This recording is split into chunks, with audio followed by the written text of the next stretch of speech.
यह एक भूत की कहानी है। साल 2004 की बात है, जिसमें उमेश नाम के एक टीचर को एक बार डर का एहसास हुआ। एक गांव के छोटे से स्कूल में वो पढ़ाते थे। वो स्कूल में सारे बच्चों को बहुत प्यार करते थे। बच्चे भी उनकी सारी बातें मानते थे।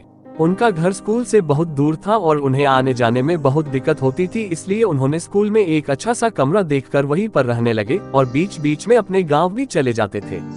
कमरा एकदम अच्छा था, खिड़कियों से ताजी हवा आती थी और स्कूल के थोड़ी ही दूर पर एक छोटा सा गांव था, इसलिए कोई डरने की बात भी नहीं थी। टीचर वहां आराम से रहने लगे। ऐसे ही कुछ दिन बीत गया। एक दिन टीचर रात में सो रहे थे, तभी उन्हें खिड़की से कुछ अजीब सी आवाज सुनाई दिया। उन्होंने दरवाजा खोलकर देखा तो बाहर कोई नहीं था। उन्होंने उस आवाज को नजरअंदाज किया और फिर दरवाजा बंद करके सो गए।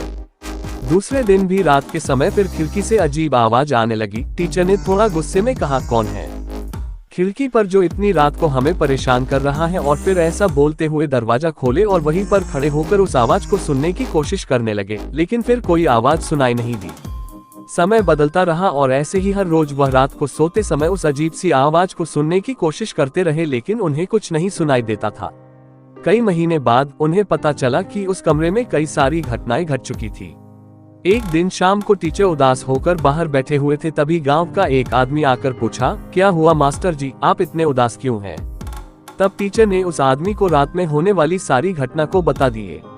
तब उस आदमी ने टीचर को बताया, बहुत साल पहले इस कमरे में कई सारी घटनाएं हो चुकी हैं और इस कमरे में एक स्वामी नाम का आदमी अपने परिवार के रहता था। किसी कारणवश उसके परिवार वाले ही उसकी हत्या कर दिए और इस कमरे को छोड़कर भाग गए। तब से लेकर आज तक इस कमरे में हमेशा भूत का वास रहता है और रात को आते जाते लोगों को परेशान करता रहता है। टीचर इस बात को सुनकर काफी डर गया था और कमरे में जाने की हिम्मत नहीं कर रहा था। जैसे तैसे करके रात गुजारा और दूसरे दिन ही वो स्कूल छोड़कर हमेशा के लिए अपने गांव चला गया और कभी उस कमरे को देखने के लिए भी नहीं आया, क्योंकि उसे डर का एहसास होने लगा था।